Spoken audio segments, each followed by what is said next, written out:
Dimanche 21 mai 2023, 7e dimanche de Pâques, Journée mondiale des moyens de communication sociale. Première lecture. Lecture du livre des Actes des Apôtres, chapitre 1er, versets 12 à 14. Les apôtres, après avoir vu Jésus s'en aller vers le ciel, retournèrent à Jérusalem depuis le lieu dit Mont des Oliviers qui en est proche. La distance de marche ne dépasse pas ce qui est prémis le jour du sabbat. À leur arrivée, ils montèrent dans la chambre haute où ils se tenaient habituellement. C'étaient Pierre, Jean, Jacques et André, Philippe et Thomas, Barthélemy et Matthieu, Jacques, fils d'Alphée, Simon le Zélote et Jude, fils de Jacques. Tous, d'un même cœur, étaient assidus à la prière avec des femmes, avec Marie, la mère de Jésus, et avec ses frères. Parole du Seigneur, nous rendons grâce à Dieu.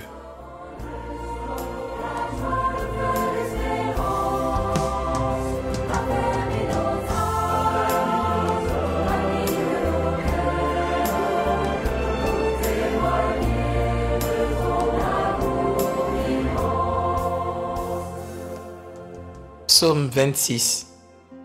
J'en suis sûr, je verrai les bontés du Seigneur sur la terre des vivants. Le Seigneur est ma lumière et mon salut, de qui aurais-je crainte? Le Seigneur est le rempart de ma vie, devant qui tremblerai-je? J'en suis sûr, je verrai les bontés du Seigneur sur la terre des vivants. J'ai demandé une chose au Seigneur, la seule que je cherche, habiter la maison du Seigneur tous les jours de ma vie, pour admirer le Seigneur dans sa beauté et m'attacher à son temple. J'en suis sûr, je verrai les bontés du Seigneur sur la terre des vivants. Écoute Seigneur, je t'appelle, pitié réponds-moi.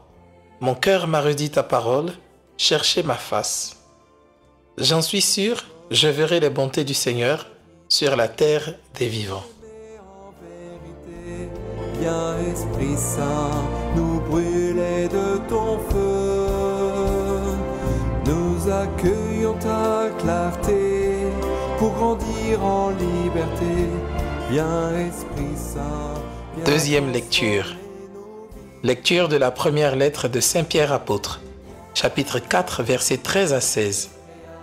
Bien-aimés, dans la mesure où vous communiez aux souffrances du Christ, réjouissez-vous, afin d'être dans la joie et l'allégresse quand sa gloire se révélera.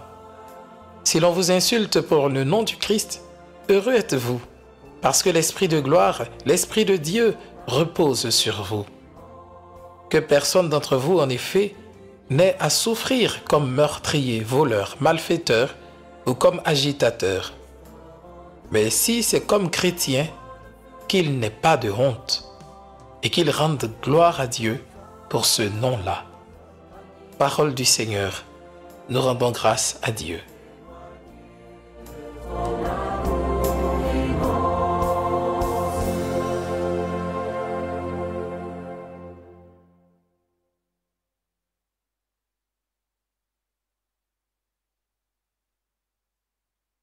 Évangile de Jésus-Christ selon saint Jean, chapitre 17, versets 1 à 11. En ce temps-là, Jésus leva les yeux au ciel et dit, « Père, l'heure est venue, glorifie ton Fils, afin que le Fils te glorifie. Ainsi, comme tu lui as donné pouvoir sur tout être de chair, il donnera la vie éternelle à tous ceux que tu lui as donnés. Or, la vie éternelle, c'est qu'ils te connaissent, toi, le seul vrai Dieu, et celui que tu as envoyé, Jésus-Christ. Moi, je t'ai glorifié sur la terre, en accomplissant l'œuvre que tu m'avais donnée à faire. Et maintenant glorifie-moi auprès de toi, Père, de la gloire que j'avais auprès de toi avant que le monde existe. J'ai manifesté ton nom aux hommes que tu as pris dans le monde pour me les donner. Ils étaient à toi, tu me les as donnés, et ils ont gardé ta parole. Maintenant ils ont reconnu que tout ce que tu m'as donné vient de toi, car je leur ai donné les paroles que tu m'avais données. Ils les ont reçues, ils ont vraiment reconnu que je suis sorti de toi, et ils ont cru que tu m'as envoyé. Moi, je prie pour eux. Ce n'est pas pour le monde que je prie, mais pour ceux que tu m'as donnés, car ils sont à toi. Tout ce qui est à moi est à toi, et ce qui est à toi est à moi, et je suis glorifié en eux. Désormais, je ne suis plus dans le monde. Eux, ils sont dans le monde, et moi, je viens vers toi. Acclamons la parole de Dieu. Louange à toi, Seigneur Jésus.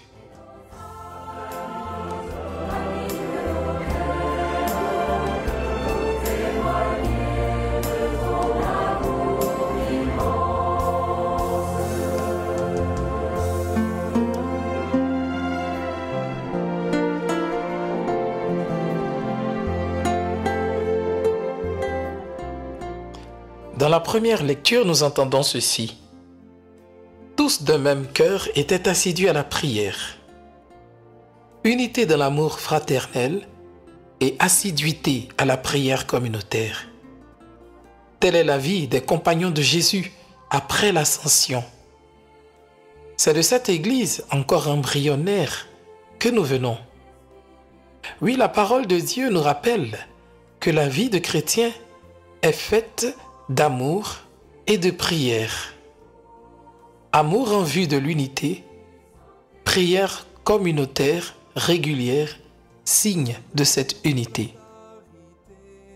Deux attitudes qui garantissent la transmission fidèle du dépôt de la foi, ainsi que le partage au monde du commandement de l'amour tel qu'enseigné par le Christ, et qui peut être un remède efficace contre les guerres, les divisions, la méchanceté humaine.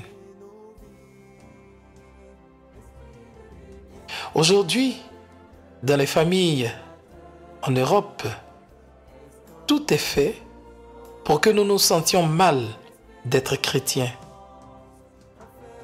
Au sein de ces familles, beaucoup sont seuls à pratiquer la religion et ont droit à des réflexions désobligeantes. Beaucoup de personnes chères prennent leur distance vis-à-vis de chrétiens. Dans ces maisons, on est obligé d'ôter tous les signes qui ramènent à la foi afin de ne pas choquer les visiteurs et espérer les revoir. Mais honnêtement, devons-nous avoir honte d'être chrétiens? Devons-nous avoir peur ou trembler devant un monde qui rejette Dieu et s'en prend à lui? Le psalmiste dit: « Le Seigneur est ma lumière et mon salut. De qui aurais-je crainte? Le Seigneur est le rempart de ma vie. Devant qui tremblerais-je » Saint Pierre, dans la deuxième lecture, rappelle que nous ne sommes ni meurtriers, ni voleurs, ni malfaiteurs, ni agitateurs. Nous sommes seulement chrétiens. C'est-à-dire que nous voulons aimer le monde comme le Christ l'a aimé, lui qui s'est donné totalement pour que le monde soit sauvé. Nous voulons aussi montrer au monde que ce chemin d'amour du Christ est ce qui nous obtiendra la paix et le bonheur sans fin. Alors, nous n'avons pas à avoir honte d'être chrétiens. Si choisir d'aimer de cette façon doit nous faire endurer autant de souffrances et de persécutions, qu'à cela ne tienne. Mais nous savons que nous serons sur le juste chemin et que nous serons toujours habités de l'esprit même de Dieu. Après, notre rôle n'est pas de condamner le monde, mais de prier continuellement pour lui. La prière communautaire est le lieu où nous portons le monde. Nous prions non pas contre le monde, mais pour que le monde resplendisse de la lumière et de la vie qui viennent de Dieu. Voilà pourquoi il est important de se réunir régulièrement pour prier. L'assemblée dominicale en tire tout son sens. Bien sûr, chacun est appelé à une connexion personnelle avec Dieu, comme Jésus dans l'Évangile qui prie seul. Cependant, la prière a une dimension communautaire non moins importante. La prière communautaire est le lieu où nous recevons l'unité du message que nous sommes appelés à transmettre au monde. En effet, ce que nous annonçons à nos frères et sœurs ne vient pas de nous, mais du Dieu unique. Dans la prière communautaire, nous recevons comme à Pentecôte l'unique esprit qui se partage sur chacun de nous et qui nous conduit à porter l'unique message de l'Évangile selon nos différences. Frères et sœurs, en ce dimanche qui nous sépare de la grande fête de Pentecôte, rendons grâce à Dieu qui nous a fait la grâce de le connaître en son Fils bien-aimé Jésus-Christ, notre intercesseur auprès de lui. Demandons-lui d'envoyer sur tous les chrétiens son esprit d'unité, qu'il nous fasse toujours construire cette unité dans l'amour et la foi. Amen. Nous accueillons ta clarté pour grandir en liberté. Viens Esprit Saint, viens transformer nos vies.